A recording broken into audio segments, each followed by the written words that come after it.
নমস্কার।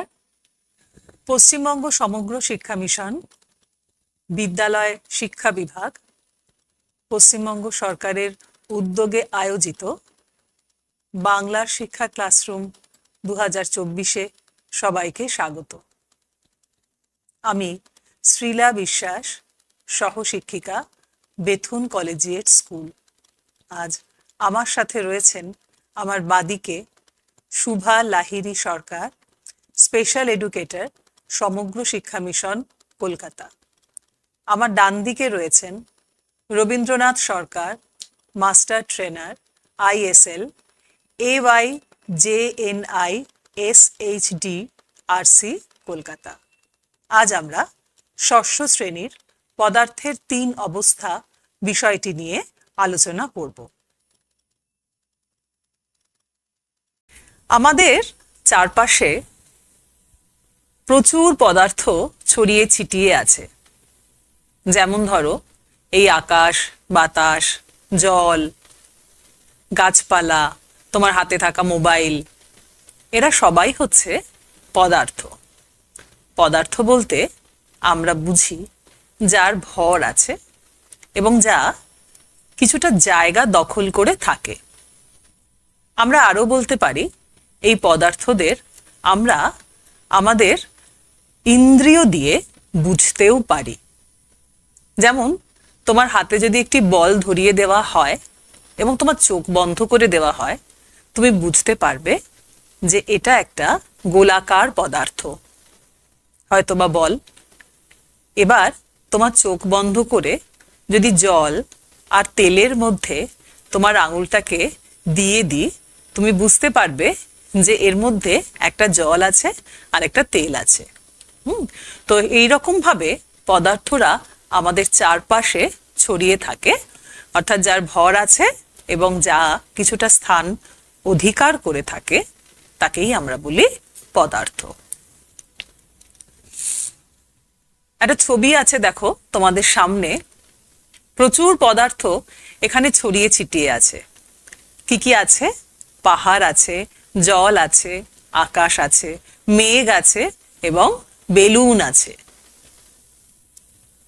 এদের মধ্যে কিছু পদার্থ আছে যেগুলো কঠিন, কিছু পদার্থ আছে যা তরল, আবার কিছু পদার্থ আছে যা কিনা গ্যাসীয়। এই নিয়েই আজকে আমাদের ক্লাস, এই পদার্থের 3টি অবস্থা। এই যে পাহাড়, গাছপালা, মাঠ, এগুলো তোমরা দেখছো, এগুলো হলো কঠিন পদার্থ। সামনে যে জলাশয় রয়েছে সেটি জল হলো তরল পদার্থ। আর এই যে বাতাস রয়েছে এবং বাতাসে বেলুন উড়ছে, সেগুলো বেলুনের মধ্যে থাকা যে বাতাস, এগুলো হলো গ্যাসীয় পদার্থ।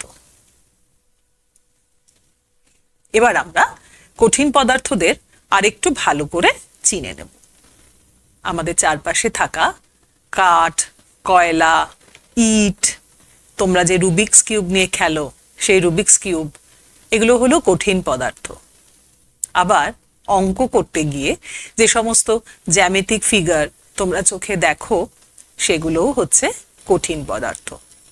আবার বাড়িতে থাকা যে নুন, যেটা ছাড়া রান্না হয় না, সেই নুনও কিন্তু কঠিন পদার্থের মধ্যেই পড়ে। এবার আসি তরল পদার্থের উদাহরণে। আমরা যে প্রতিদিন জল খাই, শরবত খাই, তেল দিয়ে রান্না হয়, দুধ, এগুলো সবই হলো তরল পদার্থের উদাহরণ। গ্যাসীয় পদার্থ তাহলে কারা?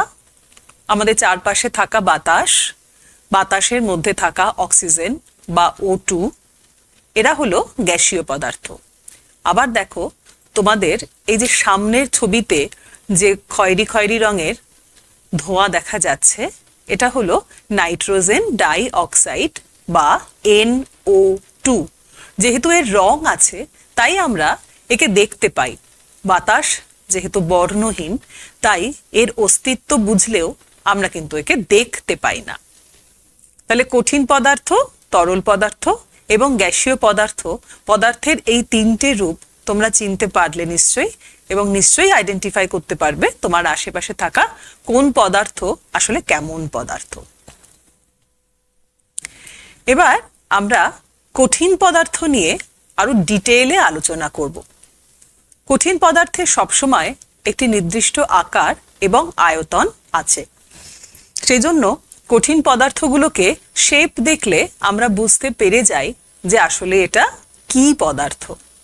যেমন একটা বল, সে সবসময় গোলাকার আকারেরই হবে, চৌকো হলে সেটি কিন্তু বল হবে না।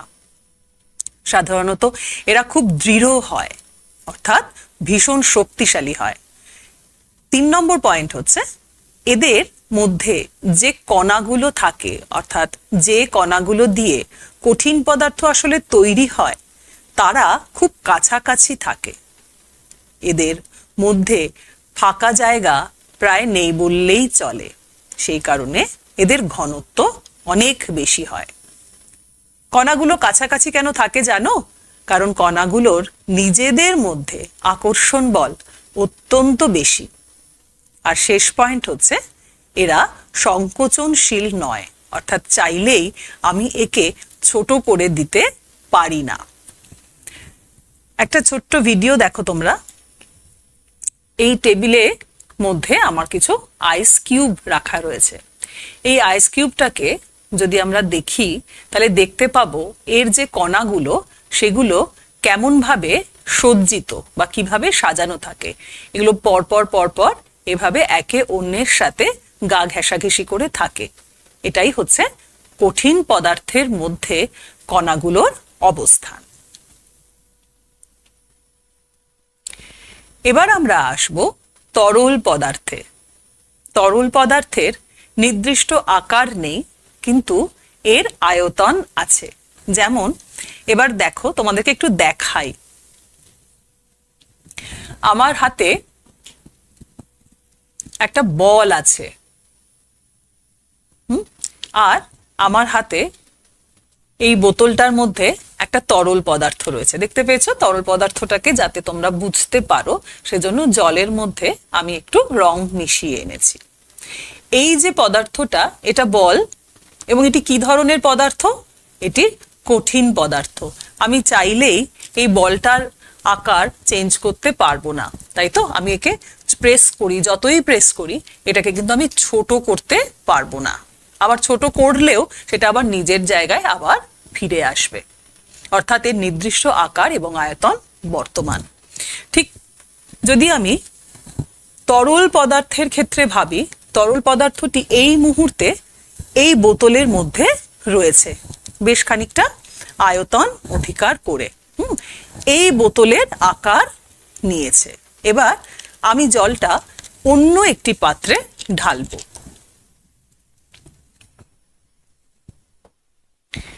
এই যে পাত্রটা, এটাকে বলা হয় বিকার। বিকার আর বোতল দুটো সম্পূর্ণ আলাদা আলাদা দেখতে, দুটোই ট্রান্সপারেন্ট। ফলত জল যখন বা তরল পদার্থ যখন এখান থেকে এখানে যাবে, তোমরা দেখতে পাবে। আমি এটা ঢাললাম। এই কাজ তোমরা বাড়িতে বহুবার, সারাদিনে অনেকবার করো।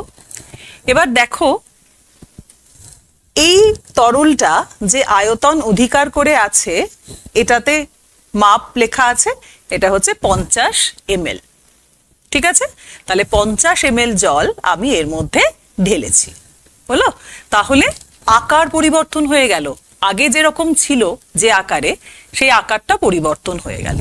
এবার আমি একটা তৃতীয় পাত্রের মধ্যে এই জলটাকে ঢেলে দেখাবো। দেখো,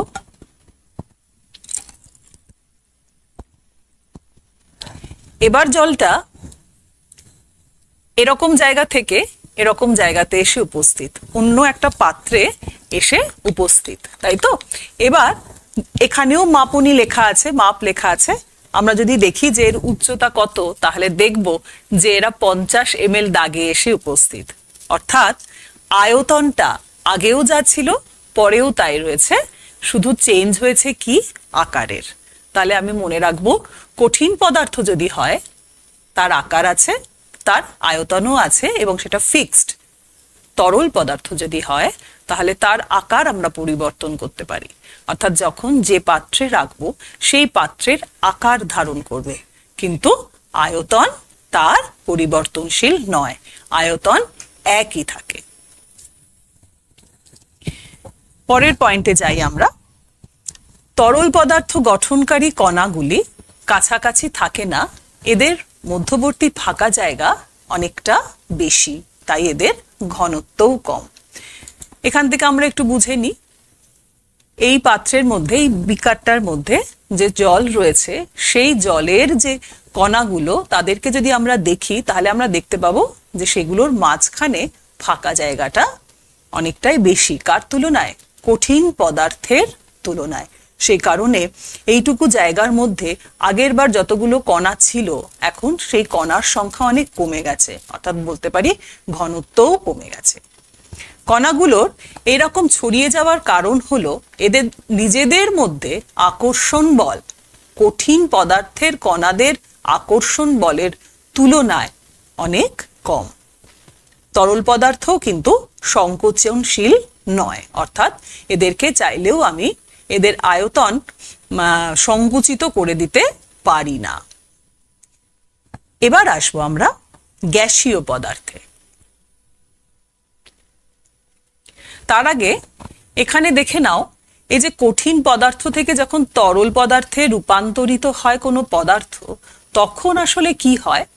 এই যে কোনো পদার্থকে যখন আমরা গরম করি বা তাপ দিই, তখন তার মধ্যে একটা এনার্জি আসে।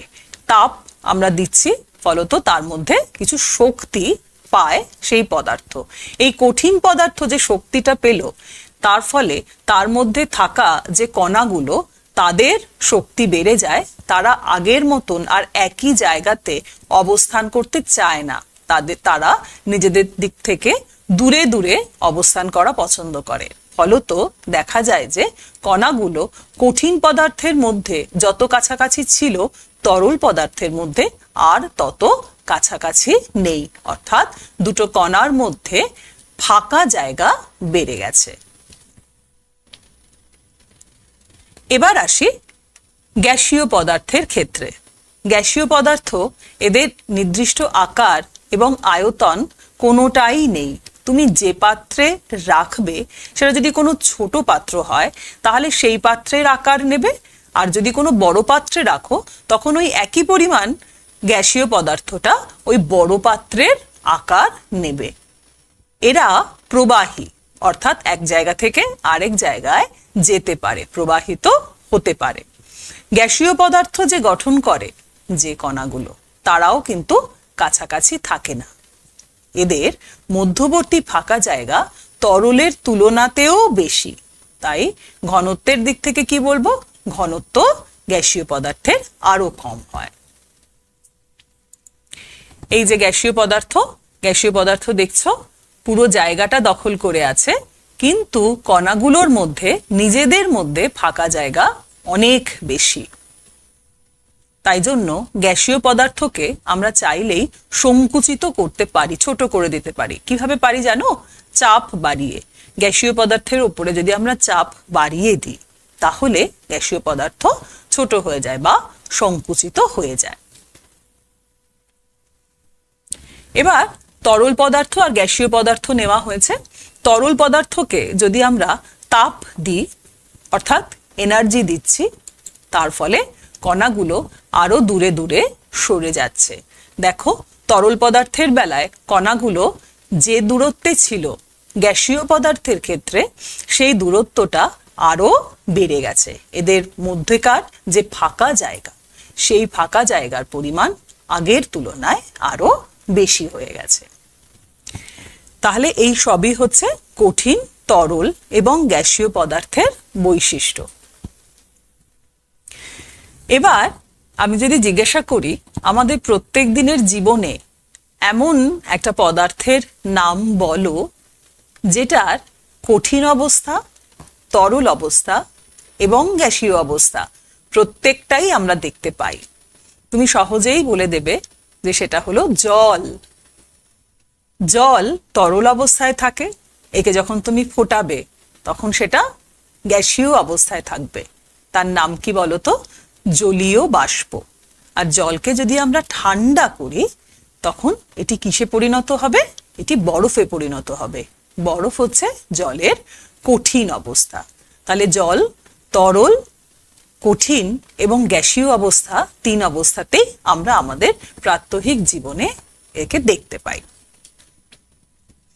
এবার দেখো, তাহলে কণাগুলো যখন বরফের মধ্যে থাকে তখন কতটা কাছাকাছি থাকে, কেমন অবস্থানে থাকে দেখো। তারপর যখন আমি তাকে তাপ দেব তখন সেটি তরল পদার্থে পরিণত হবে এবং কণাগুলোর অবস্থান ছড়িয়ে ছড়িয়ে যাবে। আবার আরো বেশি যদি তাকে তাপ দিই তাহলে সেটি বায়বীয় বা গ্যাসীয় অবস্থায় পৌঁছবে। গ্যাসীয় অবস্থায় পৌঁছানোর পর এরা আরো বেশি ছড়িয়ে যাবে। এবার উল্টো ঘটনাটা করব। গ্যাসীয় অবস্থাকে অর্থাৎ গ্যাসীয় পদার্থকে আমি ঠান্ডা করব, তাহলে সেটি কি হবে, সেটি তরল অবস্থায় পৌঁছাবে। তরলের মধ্যে থেকে যদি আমি আরো ঠান্ডা করি, তরলকে যদি আমি আরো ঠান্ডা করি তাহলে সেটি কিসে পরিণত হবে, কঠিনে পরিণত হবে।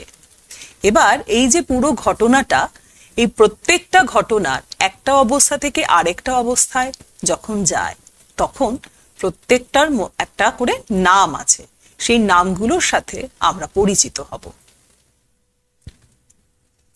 কঠিন পদার্থ যখন তরল পদার্থে পরিণত হয়, যেমন এখানে আমরা বরফ নিয়েছি, সেই বরফটাকে আমরা যদি রুম টেম্পারেচারে রাখি, ঘরের উষ্ণতায় যদি রেখে দিই তাহলে কি দেখব আমরা, সেটি তরলে পরিণত হচ্ছে অর্থাৎ জলে পরিণত হলো। এক্ষেত্রে কঠিন পদার্থ গলে গিয়ে তরল পদার্থে পরিণত হয়েছে। এই ঘটনাটিকে অর্থাৎ যে কোনো কঠিন পদার্থের তরল পদার্থে পরিণত হওয়ার যে ঘটনা তার নাম হলো গলন। একে আমরা গলন নামে ডাকি।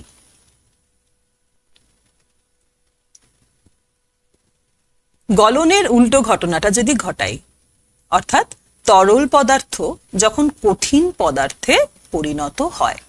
তরল পদার্থ কখন কঠিন পদার্থে পরিণত হবে, যখন তরলকে আমি ঠান্ডা করব, তার থেকে তাপ বের করে নেব, তখন তরল পদার্থ কঠিন পদার্থে পরিণত হবে। তরল পদার্থের কঠিন পদার্থে পরিণত হওয়ার যে ঘটনা তাকে আমরা বলি কঠিনীভবন, অর্থাৎ কঠিন হচ্ছে তরল পদার্থ, কঠিন হচ্ছে কঠিনীভবন পদ্ধতিতে। তরল পদার্থ তাকে যখন আমি তাপ দেব, বাইরে থেকে গরম করব, তখন তোমরা নিশ্চয়ই দেখেছো যে এটার মধ্যে থেকে বাষ্প নির্গত হয়। আমি এখানে জলের উদাহরণ দিয়েছি। জলকে যখন গরম করব তখন সেটি জলীয় বাষ্পে পরিণত হবে। এই ঘটনাটির নাম হলো বাষ্পীভবন। তরল পদার্থ গ্যাসীয় পদার্থে রূপান্তরিত হয় বাষ্পীভবনের মাধ্যমে। উল্টো ঘটনাটা যদি ঘটে, গ্যাসীয় পদার্থ যখন তরল পদার্থে পরিণত হয়, কখন পরিণত হবে, এই ঘটনা কখন ঘটবে, যখন গ্যাসীয় পদার্থের মধ্যে থেকে আমি তাপ নিষ্কাশন করব, তাপ বের করে নিয়ে যাব, তাকে ঠান্ডা করব, তখন হয় তরল। এই ঘটনাটার নাম হলো ঘনীভবন। দেখবে যখন আমরা জল গরম করি, কোনো পাত্রকে যদি আমরা ঢাকা দিয়ে গরম করি, তার ভেতরে জল নিয়েছি, একটা পাত্র নিয়েছি, তার মধ্যে জল নিয়েছি, সেই পাত্রটাকে আমরা ঢাকা দিয়েছি, এবার বাইরে থেকে সেই জলকে গরম করছি। একটা সময় যখন তুমি ওই পাত্রের ঢাকনাটা খুলবে তখন কি দেখতে পাবে বলো তো? এমনিতে তো জলীয় বাষ্প বাইরে বেরিয়ে আসবে, সেটা তো ঠিক আছে, সেটা দেখতে পাবে।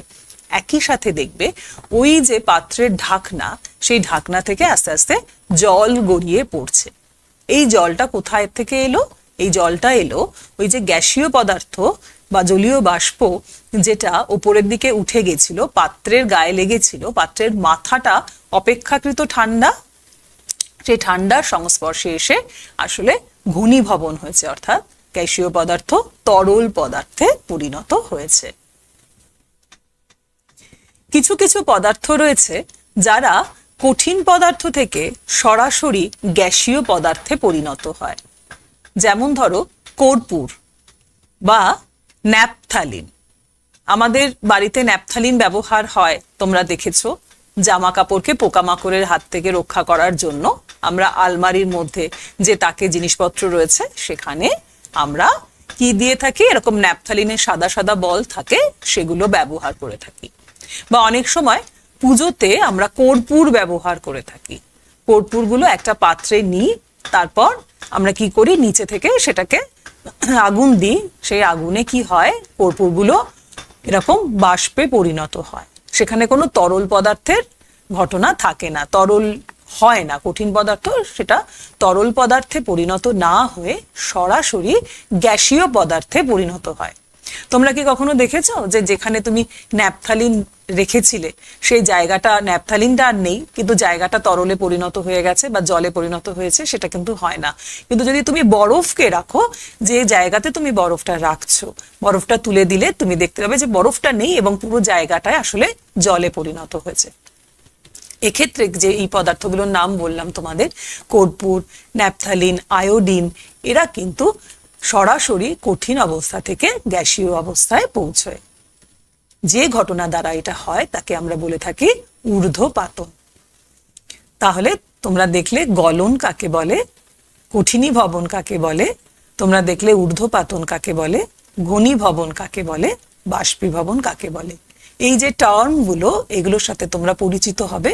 এবং এই যে শেষ যে অংশটি আছে, এই যে ছবিটা, এটা হচ্ছে জলচক্রের ছবি। জলচক্র আমি একটু ছোট্ট করে তোমাদের বলে দিই। হিমবাহের গলনের ফলে বা বৃষ্টিপাতের ফলে জলাশয়ে জল আসে, তাই তো? জলাশয় জল দ্বারা পূর্ণ হয়। এবার যখন সূর্য ওঠে, সূর্যের তাপে ধীরে ধীরে জল উপরের দিকে ওঠে, মেঘের রূপ নেয়। আবার মেঘ যখন একটা সময় খুব ভারী হয়ে যায়, তখন সেটা বৃষ্টি আকারে আবার পৃথিবীর বুকে ফিরে আসে। এটাকেই আমরা জলচক্র বলে থাকি। তোমরা বাড়িতে খাতায় লিখবে এই যে জলচক্রের কোন অংশটা কি ঘটনা ঘটে। অর্থাৎ হিমবাহ থেকে বরফ গলে যে জল হয় বা জল মেঘে পরিণত হয়, মেঘ আবার বৃষ্টি রূপে পৃথিবীতে ফিরে আসে, এই প্রত্যেকটা ঘটনা আসলে কোন ঘটনাগুলিকে নির্দেশ করে। আজকের ক্লাস এই অবধি। নমস্কার, আমার নাম রবীন্দ্রনাথ সরকার।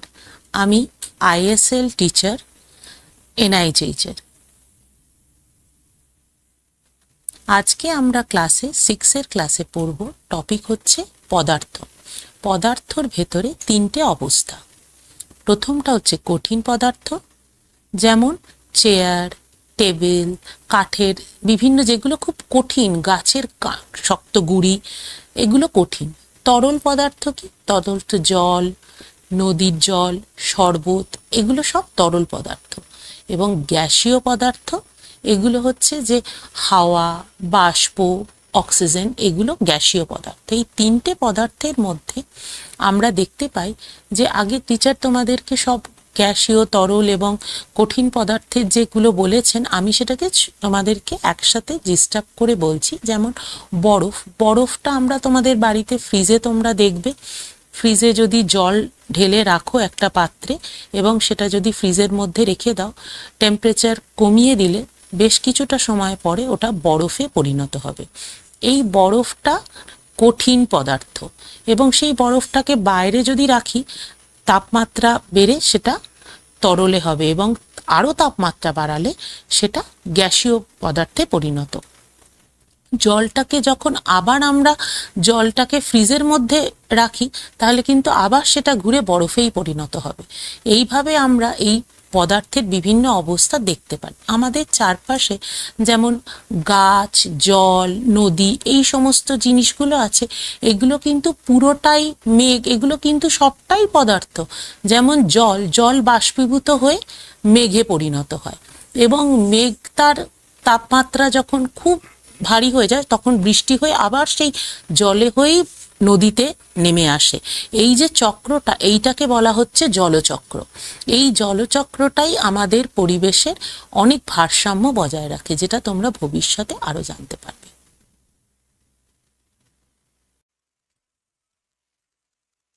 নমস্কার।